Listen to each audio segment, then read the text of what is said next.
By the end of this video, you're going to have a whole lot of tips and tricks about how to use AI as your writing partner, how to plan a document, how to draft it, how to sharpen it, how to get it into the polished format that you really want.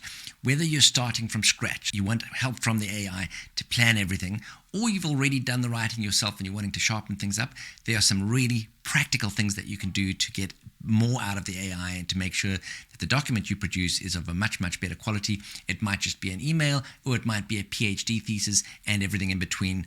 I'm here to help. Boom shakalaka. Let's do this. Just briefly, my name is Greg Martin. I'm a medical doctor. I love teaching people about AI. Now, if you invest time in learning AI skills, you will get that time back. Right, over and over again. So it's really worth the investment. Let's do it. Boom shakalaka. At the end of the video, I'm going to demonstrate some of the features that I've been talking about during the video. So I'm going to bring you here and actually point you to some of my favorite language model features. The first thing I want to say is spend a lot of time doing planning and use the AI to help you plan and brainstorm.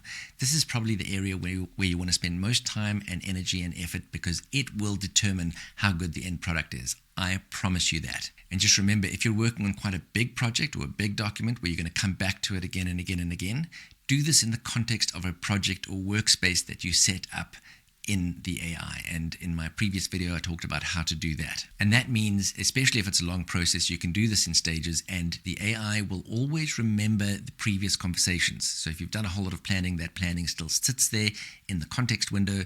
If you've uploaded supporting documents or background information that it needs, it'll have access to all of that all the way through the project, even if you're coming back to it in a few weeks' time.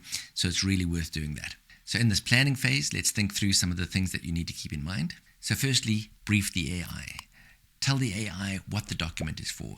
Who is the audience? What are you wanting them to do after reading it? How long you want this document to be? What the purpose of it is? All of this matters, and it will make a difference in terms of the kind of output that you get. Next, you want to do background research, especially if this is a technical document where facts matter.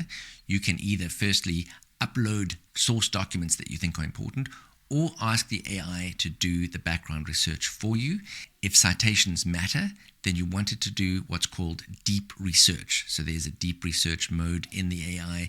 Click on that, and it will identify sources that are clickable. And that allows you to then go and check the source and make sure that the content that you have is consistent with those sources. The more background research you do, and the more background research documents you feed into this process, the better the end result will be. Next, if you have examples, give the AI examples of what you're looking for as an output. If there's a style of writing that you want it to be written in, upload an example of previous things that you've written, or a document or source that you think you would like the AI to emulate. Next, brainstorm with the AI, but specifically ask it to push back. So you throw in your ideas and you tell it to push back and argue against what you've suggested and offer alternatives. Next, you want to iterate. So start with developing an outline and go back and forth until you're happy with that. Then develop bullet points or subheadings and go back and forth until you're happy with those.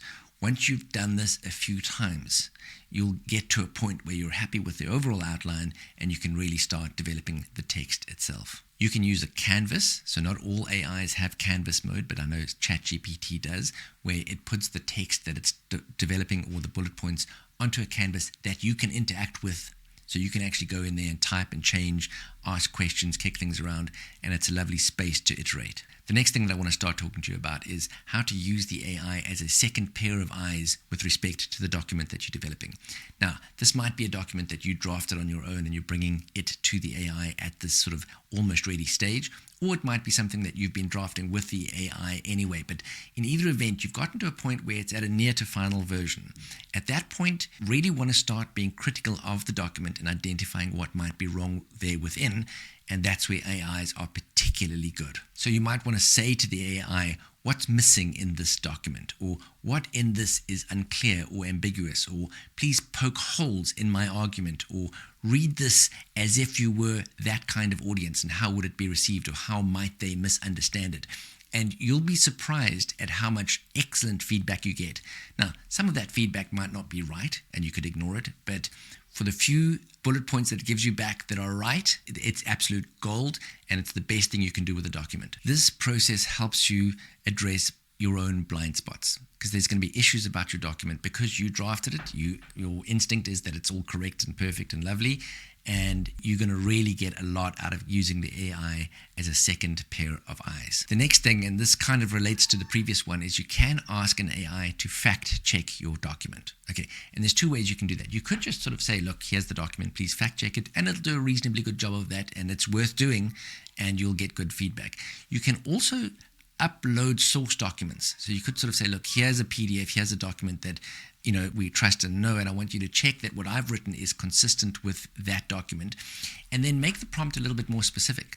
So say, where you have identified anything within my document that might be factually incorrect, put that into a Word document with verbatim what my text has said, what is in the source document that disagrees with that, and make some suggestions as to how it is that I need to fix my text to make it consistent with the source document. And it'll do all of that. It'll put it into a table if that's the way you want to do it. But give a very specific prompt and it'll give you a very specific answer. If you don't have source documents, you can ask AI to do deep research, so that then it'll really go out and find actual source documents and give you clickable links to them. You can download them, put them into a folder, and then upload all of those source documents into your prompt and say, please fact check my document against these.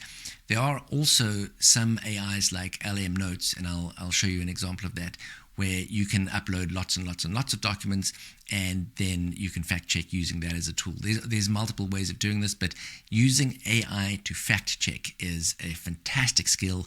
You will never be sorry you learned how to do that. And one of the reasons that I often suggest that you get as many source documents involved with this as possible is we've talked about the fact that AIs can hallucinate, and they can even hallucinate in the fact-checking process, right? So, don't believe anything until you've seen it in a source document, and you can get the AI to show you in the source document where it is that it's getting the facts that it's trying to compare to your document from. So, again, always be cautious. Don't believe everything the AI tells you. Hallucinations are worrying because they come across as so confident. Now we've talked about the theory, I'm going to give you a little demonstration, but I am going to teach you a trick that you're going to absolutely love. This is a complete game changer. And that is within Claude and the other language models, but I'm going to demonstrate it here. You can specify the style of writing you want Claude to use, and then you can create your own styles that you can come back to again and again and again. And it's super duper easy to do. I'm going to show you how. Okay, so let's say, for example, I put in a prompt, write one paragraph about the history of public health in Ireland. Okay, easy peasy lemon squeezy, but I might want it to write it in a particular way. So I click on the little plus button here, and there's use styles, and there's a whole lot of preset styles in here. Some of them I've made, some of them come built in. And I think, ooh, that's interesting. It will change the way it writes depending on the style that you specify. And you can create and edit. So if I click on that, this is interesting. Here are the styles that are in there. If I scroll down, create a custom style. And here I can either add an example. So I can click there and upload an example of text that I would like it to emulate. Or I can describe the style here just in words. If I click on describe the style, I would just type in, I'd like this to sound like blah, blah, blah. I'd like you to use this sort of language, etc., etc. And it will then not only use that style, but save it as a style that you can come back to again and again and again. So in this example, I'll leave that prompt in there. I'm going to ask it to use a style of, I'm going to ask it to do a evidence-based scholar. I'm going to say, write that. And I will let you know that a good friend of mine who's a real academic, I've uploaded documents that he's written for Claude to emulate because I know that he writes particularly well. And let's see what this does.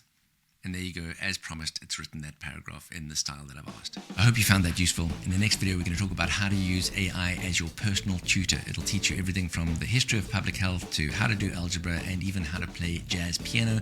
But you need to know how to get it to be your tutor. There's ways of doing that. And so that's going to be the next video. Click on the link on the screen right now and that'll take you to the next video. Remember, you can subscribe to this channel if you haven't already. Leave any comments that you want. I'll try and respond to those. Otherwise, don't ever change, don't do drugs, always do your best. Speak to you soon. Boom shakalaka.